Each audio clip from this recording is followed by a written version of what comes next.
અમરેલી જિલ્લાના જાફરાબાદમાં કમોસમી માવઠાથી માછીમારોને મોટું નુકસાન। માછીમારોને સિઝનની શરૂઆતથી જ અનેકો વખત સુકવેલ મચ્છી પલળી જતા મોટું નુકસાન। જાફરાબાદ બંદરમાં બોમ્બે ડક ગુબલા મચ્છીની વધારે પ્રમાણમાં આવક રહેતી હોય છે અને તે મચ્છીને દૂરથી વેપારીઓ ખરીદી કરતા હોય જેને સૂકવી વેચી પડતી હોય છે। જે મચ્છી સિઝનની શરૂઆતથી અત્યાર સુધીમાં અનેકો વાર પલળી ગઈ અને તેને દરિયામાં ફેંકવી પડી।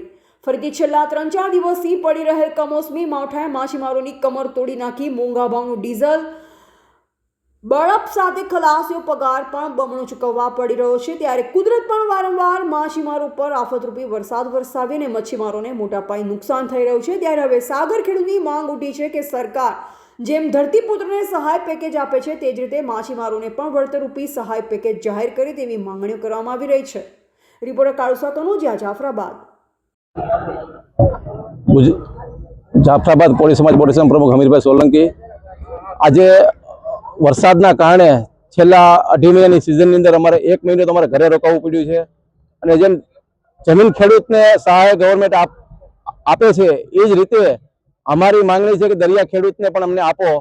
કાલે અમે અમારા ધારાસભ્ય શ્રી ઈલાભાઈ સોલંકી સાથે પણ અમારે લેખિત રજૂઆત થઈ, કૌશિકભાઈ વેકરિયા સાહેબ રજૂઆત થઈ, સાંસદ શ્રી ભરતભાઈ સુતરિયા સાથે પણ અમારે લેખિતમાં અમે આપેલું છે। એટલે અમારી અરજ છે કે અમે ફિશરમેન છેલ્લા 1 મહિનાથી ઘરે બેસવાનો અમારો વારો આવે છે। એટલે ડીઝલના ભાવ આજે અને ખલાસીના ભાવ અમારે ખલાસીને બી અત્યારે પગાર આપવા પડે છે। એટલે અમારે ગવર્મેન્ટને વિનંતી છે કે જેમ બને તેમ જેમ દરિયા ખેડૂતને પણ અમને આમાં કાંઈક સહાય રૂપી ફૂલની તો ફૂલની પાખડી તરીકે અમને આપો। કારણ કે અત્યાર સુધીનો રેકોર્ડ છે કે કોઈ દી દરિયા ખેડૂતને આ રીતે સહાય આપી નથી। એટલે જેમ જમીન ખેડૂતને આપવામાં આવે છે એવી જ દરિયા ખેડૂતને સહાય આપે ગવર્મેન્ટ, એવી અમારી વિનંતી છે।